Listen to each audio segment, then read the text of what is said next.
আসসালামু আলাইকুম। অন্য মঞ্চের আলাপ চাইতায় আপনাদের সকলকে আমন্ত্রণ জানাচ্ছি।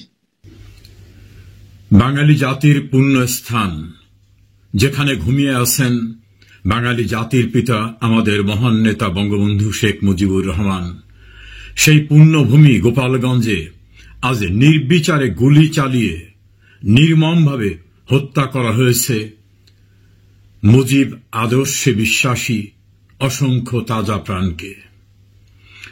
শেষ রক্ষা কি এতে হবে? শেষ রক্ষা হবে না। ডক্টর মোহাম্মদ ইউনূস, সুদের ব্যবসা, আপনার বিদেশি প্রভুরা কেউ এসে আপনাকে রক্ষা করতে পারবে না। আর ইউনূসের তল্পি বাহকদের দেখলাম পুলিশ হেডকোয়ার্টারে অথবা কোনো গুরুত্বপূর্ণ জায়গায় বসে গোপালগঞ্জের পরিস্থিতি তথ্য প্রযুক্তির সাহায্যে দেখছেন, এবং কোনো কোনো জায়গায় আসছে ডাইরেক্ট গুলি করার নির্দেশ। কয়েকটি সামাজিক যোগাযোগ মাধ্যম ও টেলিভিশনে দেখা যাচ্ছে সশস্ত্র বাহিনীর সদস্যদেরকে ডাইরেক্ট গুলি করার আদেশ আসছে, তারপরেই নির্বিচারে গুলি।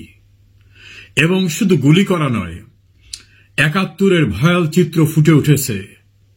সেনা সদস্যের বুটের নিচে বঙ্গবন্ধুর পুণ্যভূমির প্রতিবাদকারী মানুষরা গলার উপরে বুট দিয়ে পা দিয়ে চেপে ধরে রেখেছে। এত নৃশংস, এত বর্বরচিত দৃশ্য আমরা ৭১ সালে দেখেছিলাম। ২০২৫ সালের ১৬ জুলাই সেই একই দৃশ্যের অবতারণা হল। এর সঙ্গে যারা জড়িত সেনাপ্রধান, তাদের বিরুদ্ধে ব্যবস্থা নিন। এটা সম্পূর্ণরূপে বেআইনি, এটা বর্বরতা, এটা গণহত্যা, এটা মানবতার পরিপন্থী কর্মকাণ্ড। এর থেকে পরিত্রাণ কেউই পাবেন না। ঢাকায় বসে আদেশ দেন আর গোপালগঞ্জে বসে আদেশ দেন।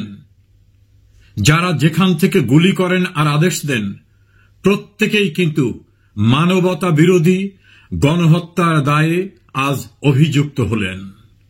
আমি আশা করব এদের বিরুদ্ধে ব্যবস্থা নেওয়ার। ইউনূস যে কোনো সময় পালিয়ে যেতে পারে। তার তল্পিবাহক, তার চামচা, তার দালাল, তার এই অপকর্মের সহযোগীরা যারা আজকে ডিজিটাল মাধ্যমে গোপালগঞ্জের পরিস্থিতি পর্যবেক্ষণ করে নৃশংসতার আদেশ দিচ্ছেন, সেখানে উপদেষ্টা সজীব মাহমুদ আসিফ ভুঁইয়া, আসিফ নজরুল সহ অনেককে দেখা যাচ্ছে, নিশ্চয়ই এই অপকর্মের দায় থেকে অব্যাহতি পাবেন না। কি টার্গেট ছিল আজকের কর্মসূচির? টার্গেট ছিল বঙ্গবন্ধুর পুণ্যভূমি, বঙ্গবন্ধুর কবর, বঙ্গবন্ধুর মাজার গুড়িয়ে দেওয়া, গোপালগঞ্জে গিয়ে আস্ফালন করা। এই জঙ্গি পরিকল্পনা নিয়ে বিদেশে থাকা জঙ্গি বাবাদের পরামর্শে আজ গোপালগঞ্জে হামলা করা হল। গোপালগঞ্জের মানুষও দেখিয়ে দিয়েছে, আবাল বৃদ্ধ বনিতা দল মত নির্বিশেষে সবাই রাস্তায় নেমে এসেছে। হাজার হাজার নয়, কয়েকটি টেলিভিশনের ধারাভাষ্যে তারা বলেছে লক্ষ লক্ষ মানুষ রাস্তায়। একটি পত্রিকার লাইভ ব্রডকাস্টে শুনলাম সাংবাদিক বলছেন, হেলিকপ্টার বা সাজোয়া যানে উদ্ধার করা না হলে এখান থেকে কেউ ফিরে যেতে পারবে না, এমন ভাবে মানুষ রাস্তায় বেরিয়ে আসছে। নারী পুরুষ আবাল বৃদ্ধ বনিতা। আগ্নেয়গিরির অগ্নি উদ্গীরণ শুরু হয়েছে বঙ্গবন্ধুর পুণ্যভূমি থেকে। সারা বাংলাদেশে ছড়িয়ে যাবে এটা। যারা আজকে পরিত্রাণ পাবার জন্য সেনাবাহিনীর জানের ভিতরে দৌড়ে আত্মরক্ষা করছেন, এই সারা বাংলাদেশটি একটা আগ্নেয়গিরির অগ্নি উদ্গীরণে পরিণত হয়ে যাচ্ছে। কোথায় পালাবেন? দাম্ভিকতা, আপনাদের পাকিস্তানি বাবারা, আপনারা যাদের জারজ সত্তার পরিচয় দেন, যারা স্লোগান দিয়ে বলেন এ বাংলা গোলাম আজমের বাংলা, যারা জিন্নার জন্মবার্ষিকী পালন করেন, যারা ক্লিন্টন ফাউন্ডেশনে টাকা দিয়ে বিদেশের সাহায্য নিয়ে তাদের জারজ সন্তানদের সহায়তায় বাংলাদেশটাকে একটা আফগানিস্তান, একটা জঙ্গিস্তান, একটা নতুন করে পাকিস্তানে পরিণত করতে চান, পরিত্রাণ হবে না। ৭১ আপনাদের বাবারা চেষ্টা করেও পরিত্রাণ পায়নি। আপনারা তো তাদের উত্তরসূরি। গোপালগঞ্জে আজ এক জারক সন্তান, জারজ এ কারণেই বলছি, স্লোগানে বলছে মুজিববাদ মুর্দাবাদ। তোর বাবার কাছে জিজ্ঞেস করবি, মুজিববাদ মানে ছিল পরাধীনতার শৃঙ্খল ভেঙে স্বাধীন বাংলাদেশ সৃষ্টি করা। মুজিবের মতবাদ ছিল শোষকদের তাড়িয়ে স্বাধীন সার্বভৌম রাষ্ট্র কায়েম করা। সেটা যদি মুর্দাবাদ করতে হয়, তোদের স্থান হবে পশ্চিম পাকিস্তানে, তোর বাবারা যেখানে আছে সেখানে যেতে পারবি না। ৭১ সনে বিহার থেকে তাড়িয়ে দেওয়া একটি মহল কিন্তু বাংলাদেশে পশ্চিম পাকিস্তানিদের পক্ষ নিয়েছিল, পরিত্রাণ হয়নি। এই দেশকে পূর্ব পাকিস্তানে পরিণত করতে চাওয়া তোমাদের আদর্শের বাবারাও কিন্তু পরিত্রাণ পায়নি। তারা বঙ্গবন্ধুর হত্যার পরে পাকিস্তানি পাসপোর্ট নিয়ে বাংলাদেশে এসেছিল। মাওলানা আব্দুর রহিম তার ইন্টারভিউতে বলেছিলেন, শেখ মুজিব না থাকলে আমাদের পরিত্রাণ থাকত না। সেজন্য তিনি তার অনুসারীদের বলেছিলেন, ভুলেও কখনো শেখ মুজিবের সমালোচনা করবে না। শাহজিজ একই কথা বলেছিল, খানে সবুর একই কথা বলেছিল। পাকিস্তানি দালালেরা বাংলাদেশে যে বীজ বপন করে গেছে, তাদের সেই উত্তরসূরি বঙ্গবন্ধু ভবন গুড়িয়ে দিয়েছে। আজ টুঙ্গিপাড়ায় হামলা করতে চেয়েছিল। এই নির্বোধেরা জানে না জীবিত শেখ মুজিবের চেয়ে মৃত শেখ মুজিব কোনো অংশে কম শক্তিশালী না। মুজিব একটি আদর্শের নাম, মুজিব একটি বিশ্বাসের নাম, মুজিব একটি দর্শন, মুজিব একটি অনুভূতি, যে অনুভূতি সারা বাংলায় বিস্তৃত হয়ে আছে, যে অনুভূতি গ্রামগঞ্জে, শহরে, নগরে, বন্দরে সর্বত্র ছড়িয়ে আছে। বঙ্গবন্ধু একটি ভালোবাসা।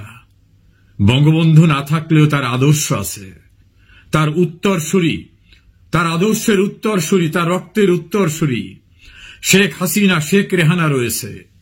তার আদর্শের সন্তানেরা, কোটি কোটি বাঙালিরা বেঁচে আছে। যতদিন বাংলাদেশে পথ করে লাল সবুজের পতাকা উড়বে, যতদিন বিশ্বের বুকে এই স্বাধীন বাংলাদেশ ভূখণ্ড থাকবে, মুজিব আদর্শ কেউ বিনাশ করতে পারবে না। তবে গোপালগঞ্জের মানুষদের স্যালুট জানাই। আজ তারা দেখিয়ে দিয়েছেন তাদের সুপ্ত ক্ষোভ আজকে বারুদের মতো বিস্ফোরিত হয়েছে। অনেককে মৃত্যুর মুখে ঢলে পড়তে হয়েছে। বিপ্লবে এই ত্যাগ শ্রদ্ধার সঙ্গে সারা বাংলাদেশ মনে রাখবে। অসংখ্য মানুষ গুলিবিদ্ধ হয়ে, নির্যাতনের শিকার হয়ে আজ বিভিন্ন হাসপাতালে, রাস্তাঘাটে পড়ে আছে। আপনাদের শক্তি, আপনাদের ভালোবাসা, আপনাদের রক্তই আগ্নেয়গিরির সুপ্ত লাভা বিস্ফোরিত হয়ে উঠেছে।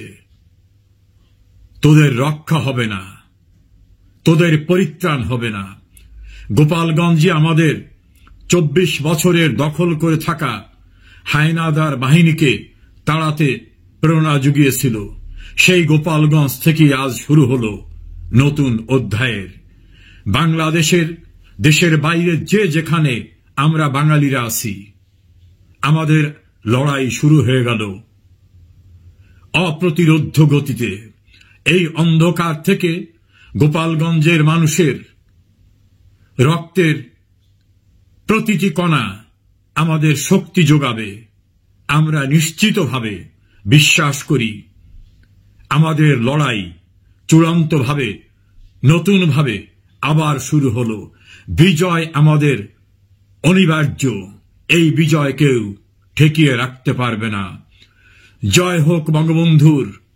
বঙ্গবন্ধু, তুমি তোমার পুণ্যস্থান থেকে আশীর্বাদ করো, তোমার সন্তানরা জেগে আছে। ইনশাআল্লাহ আমরা হানাদার নতুন প্রজন্ম, পাকিস্তানিদের জারজ সন্তানদের এদেশকে আর দখল করে রাখতে দেব না, তাড়িয়ে দেবই দেব।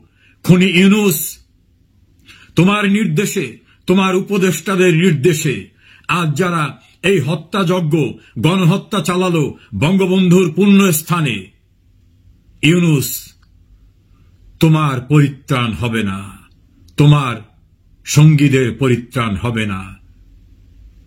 জয় আমাদের নিশ্চিতই।